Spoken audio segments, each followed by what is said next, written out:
It's great to have you on. I'm going to talk about your whole background in boxing and the influence you had on me and many others in a moment. But how you been overall? What have you been doing? It's cold outside. The world's all messed up.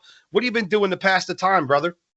Well, I got to be honest, John. I've been turned off by what's going on in the world today, and I've been just trying to hang tight, But I got to be honest, the way it's kind of turning right now, it's hard for me, and especially with what we've been seeing, and I think the thing that bothers me the most is the lack of live fans being allowed to be there, because anybody out there that's never been to a live boxing event, they don't understand what I mean. But anybody that has been does. There's no other sport that's like boxing to watch live. Well, I agree with you. I mean, I've been around a lot of spars, involved in spars myself. And, I like the intimacy of that. And you hear the sounds and the impact. Boxing, does need that crowd, especially for the big fights, and to drown out some of the commentators that we listen to nowadays. We'll talk more about that later. Oh, no, you're going to, okay, I'll be honest. I know you will. That's why I love listening to you. Football has really affected me, though. I mean, one sport that I was really engaged in with this year, for whatever reason, was baseball. And, I'm a Yankees fan. First of all, I know you're an Ets guy. Jets, Mets. By the way, the Jets this year, woo! Oh, man. Listen, I've been a Jet fan since Joe Namath won the Super Bowl. I was 8 years old. Never thought that I would live the rest of my life with what we've been going through. And the worst part is my kids are Jets fans and Mets fans, and my grandkids now, so I've tortured them too. So here's what's up, guys. Talking Boxing with Billy C. Great all-star lineup of great people that are involved. Sal, Dax, Alex, Emily, just the list goes on and on of all the great shows that you've done over the years. And what I like is that you keep it real, but you keep it real logical. You don't do things, in my opinion, Billy, to, force someone to accept your opinion or be controversial to get someone's attention. You speak the truth. You shoot from the hip. And the way you break down fights, Sal Senecola always would mention, like when you do a preview or review, whether you agree with you, Billy C, or not, it's very thorough. It's very in-depth. So I want to ask you a couple questions about boxing. First of all, what got you into boxing? What got your love affair started? Well, that's a tough question. I guess really what got me into boxing was watching Muhammad Ali fight Jimmy Young. I remember watching it on ABC Wild World of Sports, and I had known who Muhammad Ali was, of course, but I watched Jimmy Young beat the snot out of him, in my opinion. And I remember turning to my dad and saying, what's up? Why did Ali get the decision? And he's like, well, the unwritten rule in boxing is, you got to knock the champion out, and I just started following it ever since, and that was the case until Marvin Hagler, Sugar Ray Leonard. And what prompted you to get your start into promotional field? Because obviously you've done promotions before. You worked with Sal, who I had mentioned before, in promotions, obviously in management to a certain degree, right?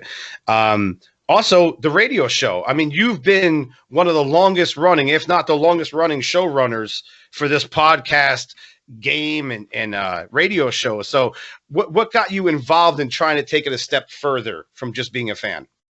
Well, I've been involved in boxing in every aspect, promotion. I wrote my book, management. The only thing I never did was a trainer, and I never claimed to be a trainer. The radio show was kind of my cousin Jeremy, who's involved with the show, Jeremy C. We had invested in a gym in Poughkeepsie, New York, called Snoop's Gym. And we were trying to figure out a way to promote it. And Jeremy said to me, hey, we always wanted to do a radio show. Why don't we do this new thing? It's a new technology called podcast. And I was like, oh, what's podcast? Remember, John, we've been doing this show for 17 years, so I said, sure, you do it all. I'll do the show. So we started off. He got us landed on an internet radio station, and we were doing. I think we started out a half hour once a week. It became an hour once a week, then 2 hours, and then we went daily. And it's blown up ever since. The one thing I will say is our biggest goal in the show was to get on, regular radio. All right. I mean, we were podcasts and everything else in the beginning, and all I wanted to do was get on the radio. And we ended up getting on 33 stations throughout the U.S. and Canada. And then it's kind of funny because it's turned around. Like now, radio doesn't mean anything to me anymore. It's the podcasts and the YouTube channels, which we try to promote as much as we can. So it's weird how it was. And the TV, when we hit the TV networks, that was great. But I'm telling you, the podcast is where it's at, man. Oh, I could not agree more. I mean, for me, I've been in the podcast game now a year solo, but I worked for other outfits before in the past. And the thing is, I've noticed that the iHeart, listens that I get and the Spotify listens are way, way high in comparison to some of the other platforms. It's all about finding the right platform and finding the right audience. And you certainly did, because you get great emails that you always respond to. And I always appreciated that when you do that for your listeners, because it makes a connection. You guys are very old school in that matter, whereas it's a radio show, yes, but it's also a very interactive show. And that's what I always thought was great. You also mentioned your book, From Bondage to the Baddest Man on the Planet. Very interesting story here. Can you tell the listeners about that and what inspired you to write that book?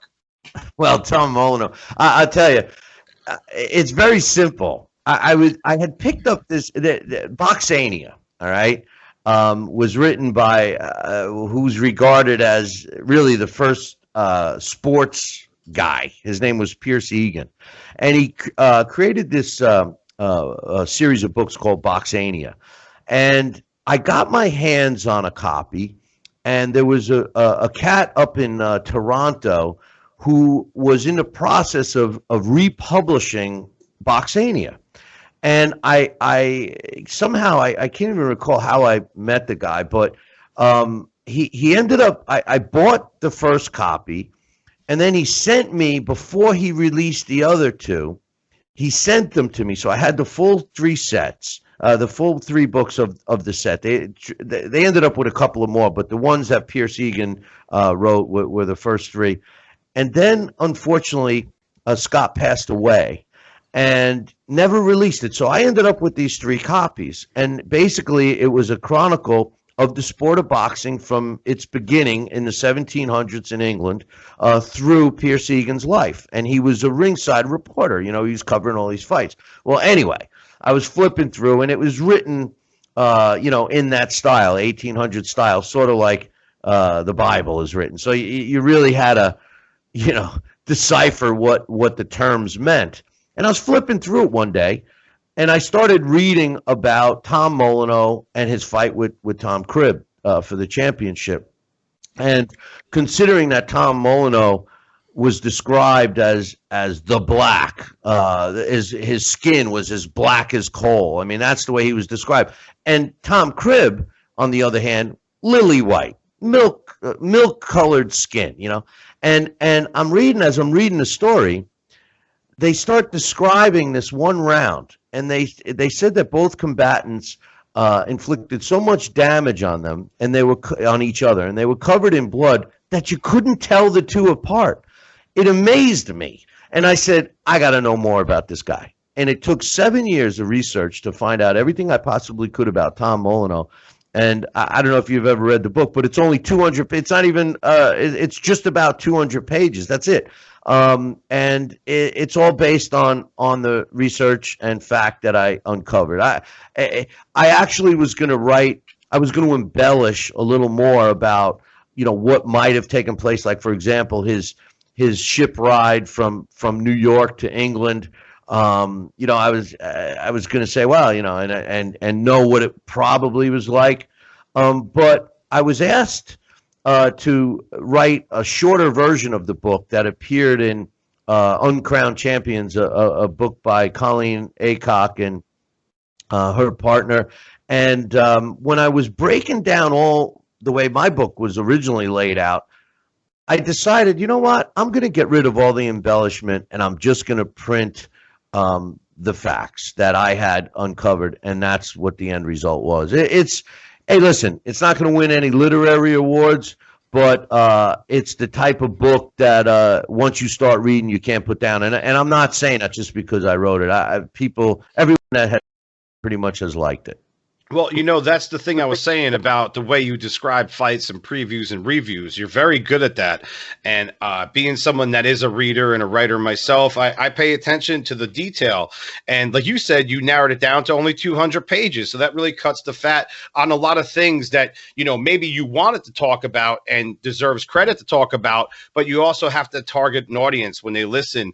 The thing that really astonished me is, I don't know if I got this right, but I think I do. 35 rounds Tom fought for that in a night? Yeah, for the title. Did you read the book? Do you have a book? I don't have a book. All right, you email me your address. I'll send you a book. Oh, dude, that's awesome, man. Thank you so much. You got to read it, and then we talk. Because the thing is and I'll let a cat out of the bag. We've been trying to, and we're real close to making the book a movie. In England, there's some strong interest in it, and really, my goal with the book was to get his story out. First of all, he should be considered the first American heavyweight champion. Forget black, forget white, because unfortunately, the International Boxing Hall of Fame and even the bogus bare knuckle boxing Hall of Fame, they don't even have him listed as the first champion, let alone a black champion. He's not even listed as the first black champion. So he never got the credit that he deserved. And when you read the book and when you read the fight, specifically the first title fight, he won the fight 3 times, John. 3 times he won the fight, and they robbed him of it. And finally, he just he ran out of gas, and it was terrible. But the book is I can't wait to read it. And I'm noticing a picture of Mike Tyson in the background there. We talked a little bit about recent boxing, your thoughts on things. How did you feel about the Tyson Jones fight? Well, I knew what it was, man. So, I enjoyed it. Listen, Mike Tyson is one of my favorite all-time fighters. And that's what the sport is missing now, John. What we don't have, what we have today is we have, and I hate to sound like my grandfather or the old guy, but I guess I've become the old guy. But the truth of the matter is, I am an old guy. But the truth of the matter is that Mike Tyson was a character, and people loved watching him, whether they loved him or hated him. I don't think I ever remember another fighter that people could shell out X amount of money, $100, let's say, and watch 30 seconds of an annihilation and walk away thinking they got their money's worth. Guys. I hate to mention his name because I hate him, but Floyd Mayweather, right? I mean, he ruined the sport, and I say that really seriously because. If you look, and I credit him for being a smart businessman. He's made buku dollars. But what's happened is everybody wants to be like him. They all want to be his success. When whether you love him or hate him, there's only one Floyd Mayweather Jr. And, for these guys to do what they're doing is ruining the sport. That king of the mountain, I'm the heavyweight champion of the world. You're probably too young to remember. But, when you were a kid playing on a playground, and, you're playing king of the mountain, you're throwing other people off. At the end of the day, I'm the heavyweight champion of the world. That was the biggest crown that you could have, And now it's like, well, how much money can I make? If I can make, X amount of money and fight the least, challenging guy, I'm going to do it. And that's what they all do. So you're not excited for Mayweather versus Jake Paul? Oh, my God. and you know what else, too? If you order now, you save. They have the balls to say, sorry, I don't know. No, you can say anything you want on here. It's fine. They have the balls to say it's $24.99 now, but if you wait till the fight, they said $24.95 for the first 1 million subscribers. They're not going to do 1 million buys. They're not going to do 1 million buys. I'll tell you right now, they're not going to do 1 million buys because a lot of people are onto it. Okay, Mike Tyson. Alex Papali, who's my main man, part of my show, said to me, "What do you think?" And I said, Tyson's going to do at least 1 million buys. He did between 1.2 and 1.5 million buys just because he's Mike Tyson. And I got news for you. Everybody that watched the fight, and I'll ask you a question. Did you really expect more than what you saw?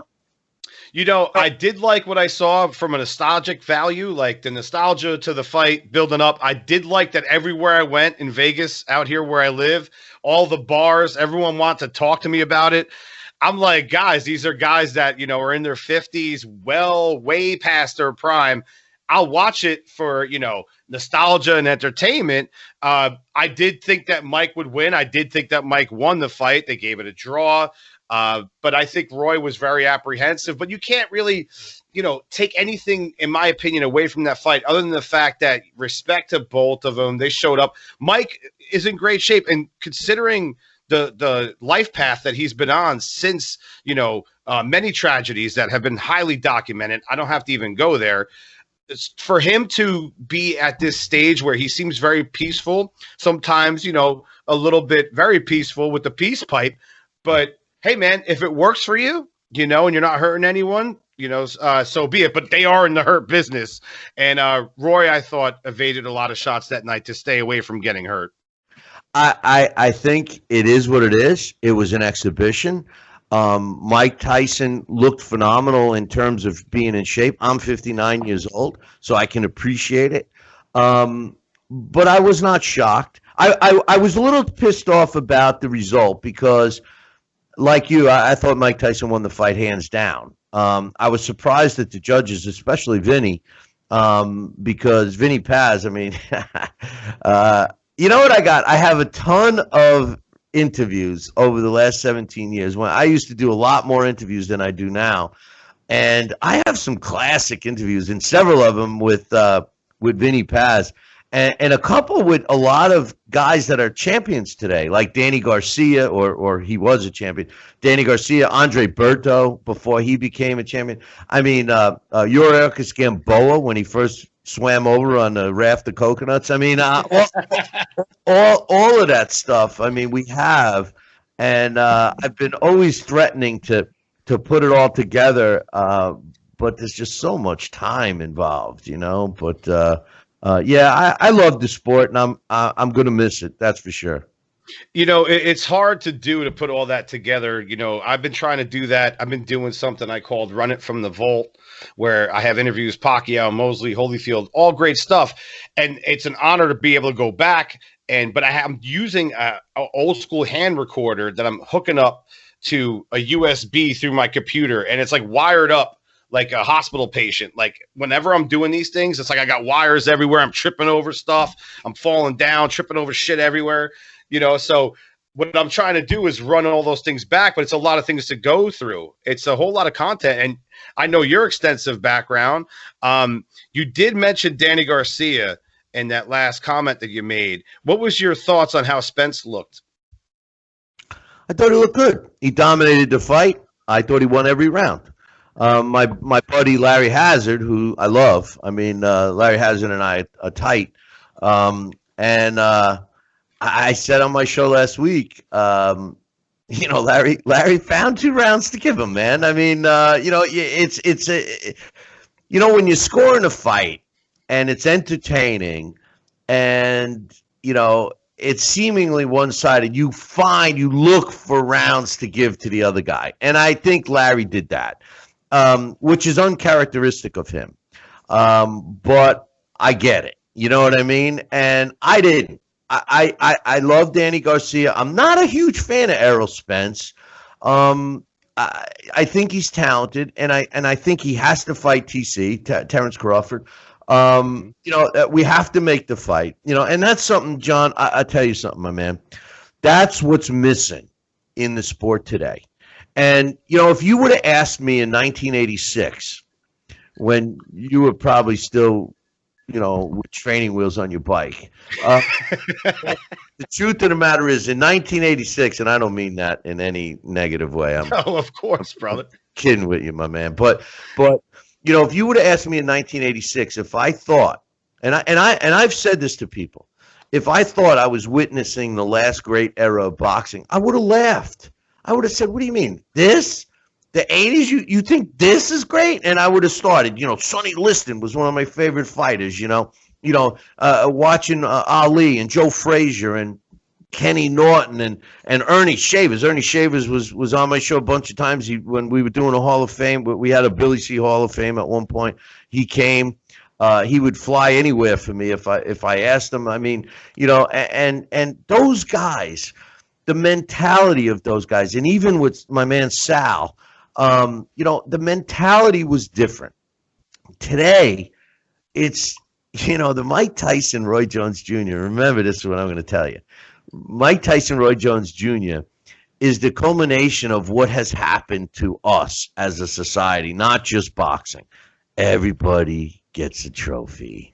And, everybody went, who won? It's a draw. It's a draw. And Vinny Pazienza, it voted, that he that's a draw. Even Christy Martin, who I can't stand, I'll admit. Sorry, Christy. Even her, if she wouldn't have made a nickel without Mike Tyson. How could that, and then Chad Dawson, I don't know how they, I guess the janitor wasn't involved, wasn't available, so they asked Chad Dawson to be a judge. But, I mean, how did those three end up with a draw? I mean, because it was predetermined, right? I mean, come on.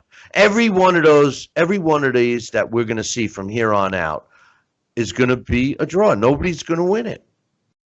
It's funny. You reminded me a lot of George Carlin there, my favorite stand-up, and he's like, everyone gets a trophy, Whatever happened to, you're a loser, Bobby, you lost. Like, hey, you know what they used to say? The second place guy is only the first loser to cross the finish line, right? Exactly. George Carlin was the best. I got to see him a couple of times. He was the best. I'll probably fuck this up, but he says the kid that swallows the most marbles shouldn't grow up to have kids of their own. Like, when he just threw out philosophies like that, Carlinisms, if you will, he was just so ahead of his time. And if you watch some of his, I'm a big stand-up comic fan, it really holds up, and it's actually kind of like predicts the future. It's pretty crazy. I'd recommend going back and watch it. If people have not watched them before, check out some of George Carlin's work, especially from the mid-'80s to the early 2000s. And unfortunately, he succumbed to his illness. And I believe, what year was that, Billy? About 2006 or 7? I forget the past, but the poor guy had like 6 or 7 open heart surgeries. Right. And he used to say, "You're right, man. You're right," because he used to say shit like, the bread one I loved. He used to say, how take the bread, you open up a loaf of bread, you skip over those first shitty 3 slices of bread to get to the good bread in the middle, and it's like you crack up because everybody fucking does that, I mean, everybody does that, I'm not getting in the plane, I'm getting on. I was going to say the same thing. Let Evel Knievel get on the plane. I'm getting in the plane. And then when he does this whole little bit about the stuff, well, you take all your stuff. You lock your house because you don't want anybody to take your stuff. And then if you're gonna go away, you put some of your stuff in the suitcase. And then, if you're a woman, you take. You shouldn't say that. If you have a pocketbook, you put some of your other stuff in there. So no, he keeps saying more stuff. You get more stuff. I mean, his thing is like poetry. He just he had such a command and a great hybrid of taking on political issues, religion, and just straight up just raw dog humor. Just throwing things out about sexuality and just fun stuff and very controversial. Even the last one he did was great when he was talking about when, a time lapses after a friend passes away, how long do you delete them from your cell phone? That was such a great bit. Yeah. That's And when he's talking about people like Y2K, whatever happened, whatever happened, like he's just a remarkable comedian. Getting back to boxing real quick, we'll wrap up on a couple thoughts about fights this year. I like Zepeda and Baranchek. That was a barn burner. I thought Lopez and Lomachenko was a lot of fun. Estrada and Quadros 2 was great. We got some other fights on the calendar. The return of Canelo, Triple G, coming back the night before, I believe. We got Joshua Pulev this weekend. After all the madness that I just described right there, because it's been a crazy year, has there been any fight to you that you really enjoyed, and any fight that stands out now that you really want to see? Oh, wow. I know. A question, brother, because like I opened up, I'm having a hard time with the sport and just what's going on. And, I got to give Canelo credit. I've been involved with Canelo when he was with Golden Boy. I've covered and done some of the shows in Vegas, which were all great. Which obviously you lived there, and I got to tell you something. I came so close from. I had property up in the northern part of Nevada that it was in the middle of nowhere's near Vegas, but man, that's the town I love. Vegas is I love. Mm-hmm. But anyway, I think Canelo. I got to give Canelo credit. He really. This is a guy. He may be selective with what he does to a degree, but he certainly challenges himself, and I think he's the only one that does. Lomachenko, love Lomachenko. I thought that Lomachenko challenged himself to the point where he fought a young, bigger guy and came up short. There's nothing wrong with that. That's the problem with the sport today, brother. That people think that you lose and it's over. Oh, you're a bum. He was exposed. I hear that.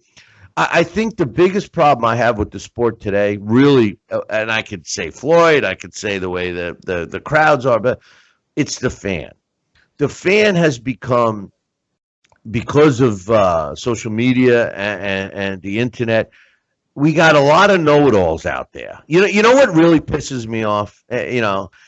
When I get a comment, and it never used to bother me, but when I get a comment from some whatever, that says, "Oh, you don't know boxing," I say to myself, "What the fuck do you know?" Exactly. I mean, okay, opinions, like you said earlier.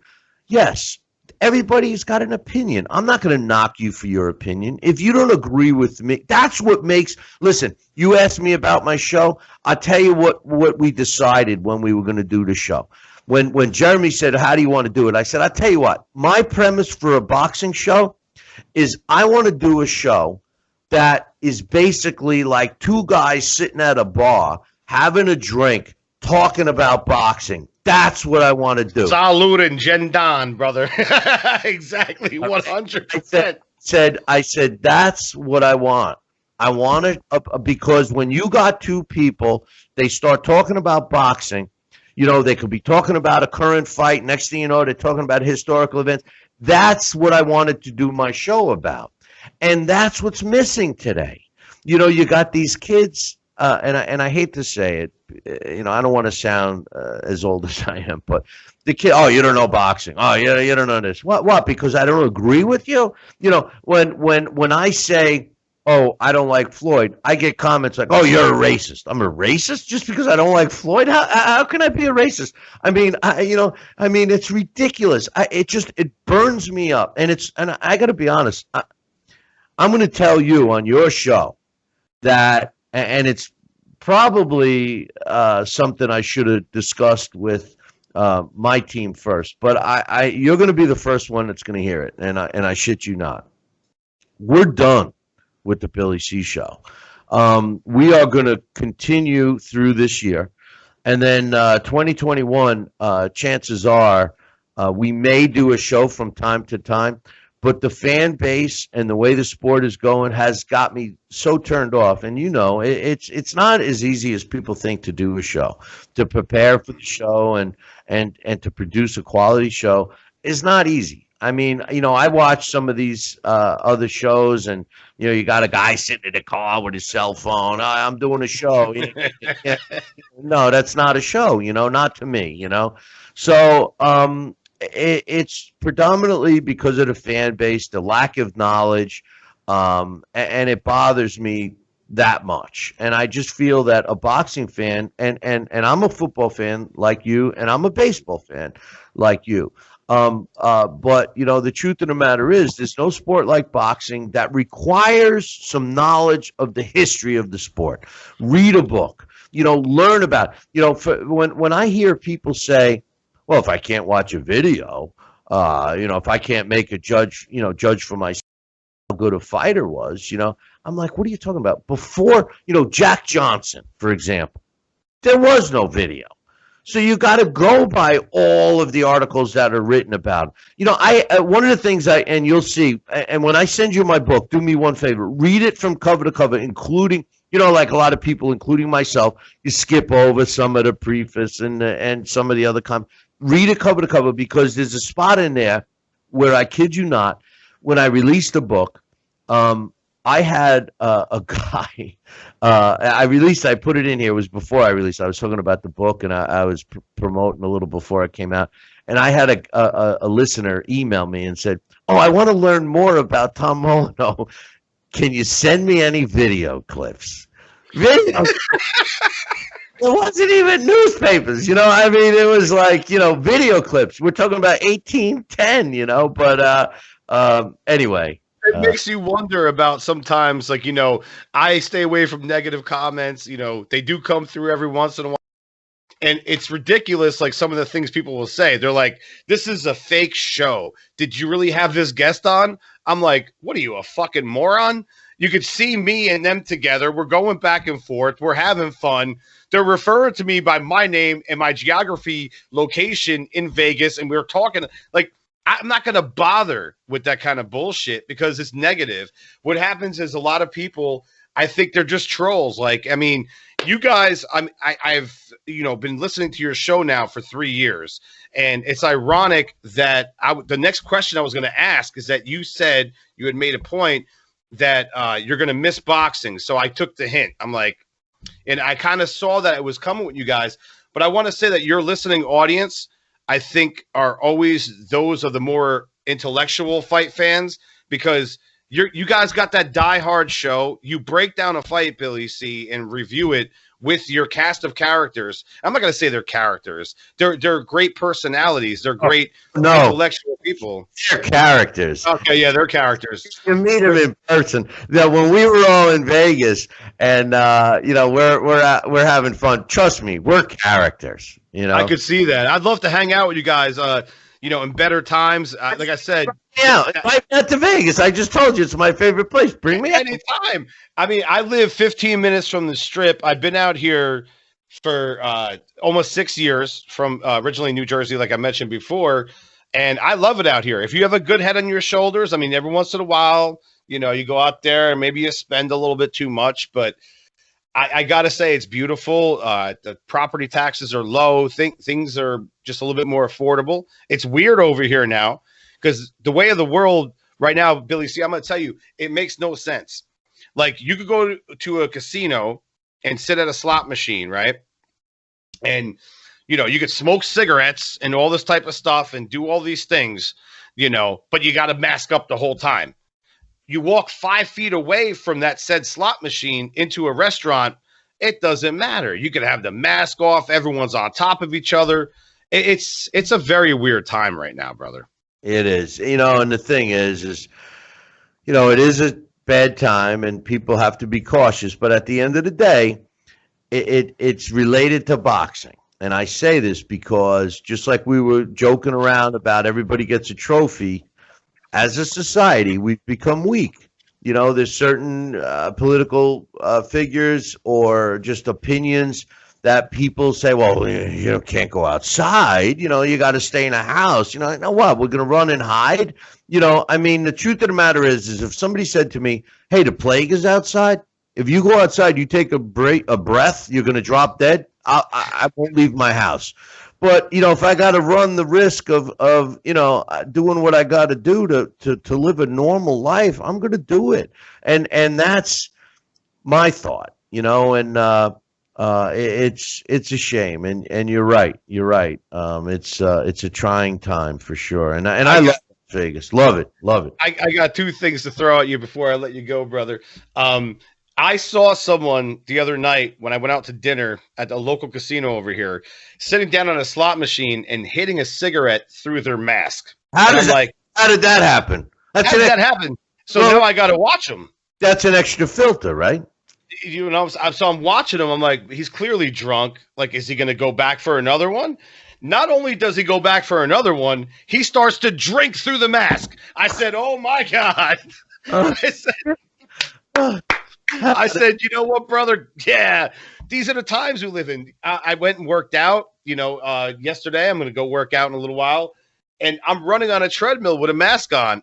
It's okay, kind of, but not really. And then when I get done with the run, it's like I feel like, oh, man, it would be so much more beneficial if I didn't have a mask on. But what I'm telling people is, definitely mask up. I'm not saying don't mask up. But I think there's certain situations, like if you're smoking a cigarette with a mask on, depending on the cloth material, you maybe light yourself on fire. You got to be careful about that. You got to inhale some shit. B, I wouldn't recommend drinking liquor through a mask. I recommend that's fine, if you're of age, of course. And, just more common sense. Like if you're going to go for a running with a mask on, man, shit. But anyway, Billy C, I got a couple more questions for you. Music. What kind of music do you like? I'm an old school guy. I love Beatles. I love the Beatles. You can't play a Beatles tune I don't like. Love the Rolling Stones. I like all kinds of music, to be honest with you. There's some newer stuff I like. But what do I listen to? I'm listening to Sirius Beatles station. I like the Little Steven's Underground Garage. They play some cool stuff on that. I don't know, man. Pretenders I like. Billy Joel. Love Billy Joel. Oh, yeah. Billy Joel is amazing, dude. Yeah. I've seen him many times. I was at a concert a couple of years back. That was, a couple of years back. Now I'm showing my age a little bit because this was like 2002. I'm 42, just for the record. So I ran into Frank Vincent. 42. 42. I think my T-shirt's 42 years old. So, Billy Joel, Liberty DeVito. I'm a drummer. Liberty, Liberty was one of his favorite drummers that's been with him for years. I've heard him say it many times. Liberty had such what we call a pocket, a groove, power. He had so much power and finesse, a hybrid of both. And that's what boxing is in a lot of ways, right? You got to be able to every once in a while do a light little, touch you up and then come in with the hard shot. What about TV shows or movies? Are you watching anything right now to pass your time? You know what, dude? It's funny you asked me. I can't watch anything unless it's on Turner Classic Movies. I love the old black and whites, Humphrey Bogart, all of those movies. I don't know what's happening to me. Maybe it's the age or what, but it's like I'm trying to go back in time, and I love the old stuff. I love the old stuff, man. Not that listen. I'm not. Listen. I was in the computer business for years, so technology is not something I'm not familiar with. I'm probably more technologically, if that's the correct word, inclined than most people my age. But I like the old stuff. I like the old stuff, but I do like Planet 13. I'll tell you that. It's funny you said about pronunciations because we both have crazy last names. I'm the murderer of the English language. I'm like Slit Mahoney of the Bowery Boys, but I am too. But we both have last names that are very hard to pronounce. Signorelli. Right? right? Signorella, you got it. Yes. Sometimes I get people calling me up and like, hello, Mr. Big Norella. I'm like, where the fuck do you see a B in my name? But I'm nice. I'm a nice guy by nature. So I'm like, no, it's I'm not. Signorella, but go ahead. You're nice. I'm not. No, we know you as Billy C. I'm going to try to say your name. Let's see if I butcher your name. You think I can pronounce it? Why the hell do you think I say Billy C? I can't even fucking pronounce it. Calangero? It's in Italy, it's Calogero. But here, but in the States, it's Calogero. But you were close. Giro. So it almost has, so the E comes out at the end. Because what's funny is with Italian names, guys, vowels are very important. Because if you butcher a vowel, the whole thing goes a mess. Dude, you know, and this is not a vowel, but when I was a kid growing up, like riding the bus, people like, hey, Cinderella, where's your slipper? I'm like, you motherfucker. Yeah. You know, like, I'm going to kick your ass. One of the reasons why I start to box. Yeah, but nowadays, see, yeah, but John, that's what was part of growing up. You know, today, if somebody said that to a kid on the bus, they go home and I hate to say it, but they commit suicide. The parents get sued. Yeah, they can't. No, but the kid can't take it. You don't even have to say it to the person anymore. You tweet it or you text it, and they're so crushed they need to go see a psychiatrist. You know, I mean, we've become so socially weak. It's not even. Listen, all kidding aside, it's not even funny. You know, it's sad. No, I agree with you, Billy C. It's like we need we're in tough times and we need to be tougher than ever. But, you know, I really appreciate you coming on today. And I hope to see you guys do things at Talking Boxing with Billy C more often, you know, in the future where you guys maybe come on once a month to recap, you know, pertinent things. I mean, even for me, I shifted my show. I enjoy interviews. I enjoy having people on. You know, I had actors like Eric Roberts on, Steven Sharippa from Sopranos, who played a brilliant role as Bobby Bacala. You know, I started to do that prior to pandemic. And then during pandemic, I connected with these people more and more, musicians, writers, authors, football players, NFL players, Super Bowl winners. Not bragging, but it made me want to just change my format. Like, people are like, you're only doing like 1 or 2 boxing shows a month, Johnny. I'm like, that's all that's really necessary right now, guys, you know, and I prefer more of the talk show format. But hopefully what I'm getting at, Billy C, is that with all you guys, again, that tremendous lineup that you guys have over there, Dax, Alex, Sal Senecola, you know, and Emily, she was great when she came on. And I got to say, great find there with knowledge, because she's very, very sharp. Emily is the best. She's actually the best photographer in the sport of boxing that I've ever met. And she's gorgeous. And I love Emily. And, you know, you keep doing what you're doing, because we had Danny Bonaducci on and Tony, what's his name? What's Tony? Oh God! But anyway, Snooki, you know, Tony Danza, Snooki, you know, we did the same thing, and you know, it's cool to hear, you know, non-boxing people talk about their love for the sport of boxing. So you keep doing that, man, because that's important. You know, there's no doubt about that, and you know, I do want to say I appreciate you having me on. And I also appreciate you're recognizing what we've done, because, to be honest with you, I feel that a lot of people don't. And I do feel for my diehard fans, because we do share a similar love for the sport. And you're right, that those are the guys and girls that, you know, are loyal to us and are going to, you know, really miss it, you know, and every time when, you know, we do have a hiatus or whatever, you know, I get calls and emails, because I'm very approachable. I let people, you know, communicate with me anytime, and you know, like, oh, what are you doing? You know, you okay? You okay? You know, I'd say, yeah, I'm fine, and I try to explain, you know, what's going on, and you know, they're just oblivious. You know, they want that connection, and you know, it's hard, because today's fan just, they don't do it, you know, and you know, I would love a turnaround. I would love things to change and get us back rolling and we'll see. But guys like you, man, you keep it going, and I would love to come on your show anytime you want.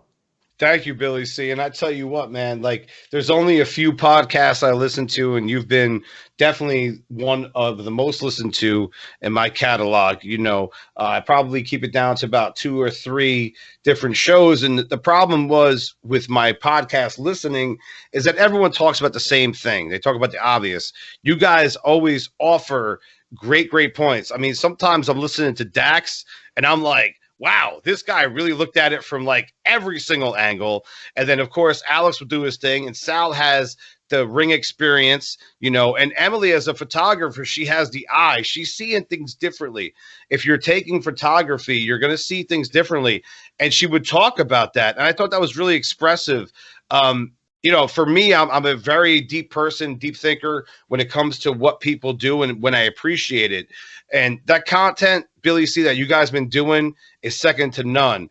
And I'd love to have you on my show anytime. Before you roll out one of your last shows, please, I'm going to ask you for a favor. Bring me in. It's going to be 5 a.m., I guess. No, what? 3? You do a show at what time usually on Sunday? Well, what we've been doing now. Well, let me just say one thing about Emily. I already said I love Emily, and one time she was on the show, and she said, I forget what fight we were talking about, but she says, yeah, I'm gonna go, and I'm gonna let's just say it's John. She's gonna go take shots at you. So she said, yeah, I'm gonna go and I'm gonna be at John's fight, and I'm gonna shoot John, and I'm gonna do this. And I'm like, whoa, Emily. She's talking about shooting but the way she came across, like, it was just so funny. What are you gonna go whack my boy? You're putting a hit on Johnny Sig. The truth of the matter is yeah, we will definitely do that, and I'm more than willing to keep you in the loop, man. I might be, if I come on that show, it'll probably be very early in the morning for me. So I'm just letting you know, I might be a little groggy, might have a little after effect of the night before. Yeah, well, it happens. It happens to us all the time.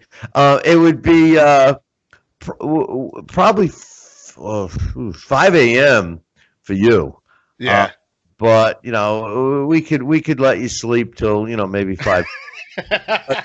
but the truth of the matter is we've been I had invested in a software package that is having some trouble with YouTube, and I'm a YouTube partner, so we've been pre-recording and then we upload. So you would have to get out of your feety pajamas pretty early.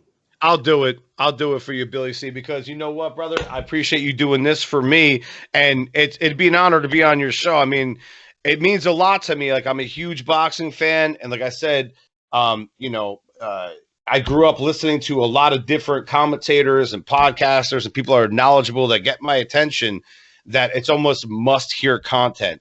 And for me, anytime I see an upload from Billy C Boxing with you and your great staff, I immediately jump on because it meant a lot, and it got me through a work day. Let's face facts. There's times I'd be driving to locations, or, it would just distract me from what I needed to, I don't want to say focus on the road. I'm not going to pull an Earl Spence over here. Oh, that was a little rough, guys. Sorry. But the bottom line is, that's like a Peter Griffin statement, right? But, at the end of the day, it would get me through my day. And that's what I appreciate you for, Billy C, and spending your time with me. I can't wait to catch up again, brother. Hey, I thank you very much for letting me be part of your show and bringing me on anytime. And I will definitely keep you in the loop. And we got to have you on. Maybe sooner than later. Maybe after the Canelo fight, we'll get your thoughts. How about that? Can't wait. Sounds great, man. I really appreciate that. Thank you, Billy C. In touch with you, and we will set up a time, and you can put it in the book that John Signorella will be on our show for his thoughts after Canelo and Callum Smith. How about that? Can I get a chow, baby? Now you're asking for a lot of stuff, but until next time, I'm on John's show. I'll leave you with this. Ciao, baby. Take it easy.